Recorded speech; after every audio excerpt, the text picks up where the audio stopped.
पूर्व काल में गयासुर नामक एक महादानव था जो धर्मात्मा था। वह भगवान विष्णु को प्रसन्न करने के लिए तप कर रहा था। उसके तप की महिमा इतनी बढ़ गई कि उसके दर्शन मात्र से ही मोक्ष की प्राप्ति होने लगी। लोग खूब पाप करने लगे और फिर गयासुर के दर्शन से ही मोक्ष को प्राप्त हो जाते। तभी ब्रह्मादेव ने गयासुर को दर्शन दिए और जगत कल्याण के लिए गयासुर से वर मांगा कि वे उसके शरीर पर बैठकर यज्ञ करना चाहते हैं। गयासुर ने जगत पिता की बात मान ली। वहां लेटने से पापियों को उनके दर्शन होना बंद हो गए। ब्रह्मा जी का यज्ञ पूर्ण होने पर जब गयासुर खड़े होने गए तब भगवान विष्णु जी ने आकर गयासुर पर अपना पैर रखा। उनके दर्शन पाकर गयासुर धन्य हो गया और उनसे वरदान मांगा कि प्रभु, आपका पैर सदैव मेरे ऊपर रहे। भगवान विष्णु ने बोला कि उनकी यह इच्छा अवश्य पूरी होगी और गयासुर धरती के नीचे स्थित रहेगा और उनके पैर अप्रत्यक्ष रूप से हमेशा वहां रहेंगे। गयासुर का ऊपरी भाग की धरती गया तीर्थ से प्रसिद्ध है। भगवान विष्णु ने उससे वरदान दिया कि जो भी भक्त गया जी आकर पितरों को पिंडदान करेगा, उसके पितरों के साथ उस व्यक्ति को भी सद्गति प्राप्त होगी।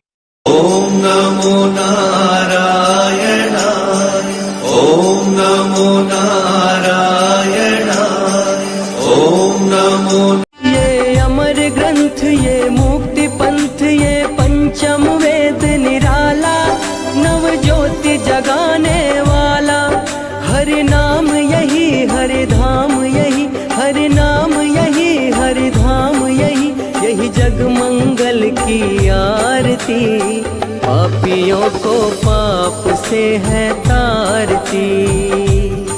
श्री भागवत भगवान की है। हरे कृष्णा। दोस्तों, अक्सर आपने लोगों को पिंडदान करते हुए देखा होगा, लेकिन क्या आप जानते हैं कि पिंडदान क्या होता है? दरअसल पिंड शब्द का अर्थ है किसी वस्तु का गोलाकार रूप में होना। प्रतीकात्मक रूप में भी शरीर को पिंड ही कहते हैं। मृतक को अर्पित किए जाने वाले पदार्थ जैसे पके हुए चावल, दूध और तिल मिश्रित करके जो पिंड बनते हैं उसे सपिंडीकरण कहते हैं। पौराणिक मान्यताओं के अनुसार साधु संतों और बच्चों का पिंडदान नहीं होता, क्योंकि इन्हें संसारिक मोहमाया से अलग माना गया है। श्राद्ध में जो चावल का पिंड बनाया जाता है उसके पीछे तात्विक ज्ञान भी छिपा हुआ है। पितरों को पिंडदान इसलिए किया जाता है ताकि उनकी पिंड की मोहमाया छूटे और वे आगे की यात्रा प्रारंभ कर सकें। वो दूसरे शरीर, दूसरा पिंड या मोक्ष पा सकें। धार्मिक ग्रंथों में मृत्यु के बाद प्रेत योनि से बचने के लिए पितृ तर्पण का बहुत महत्व माना गया है।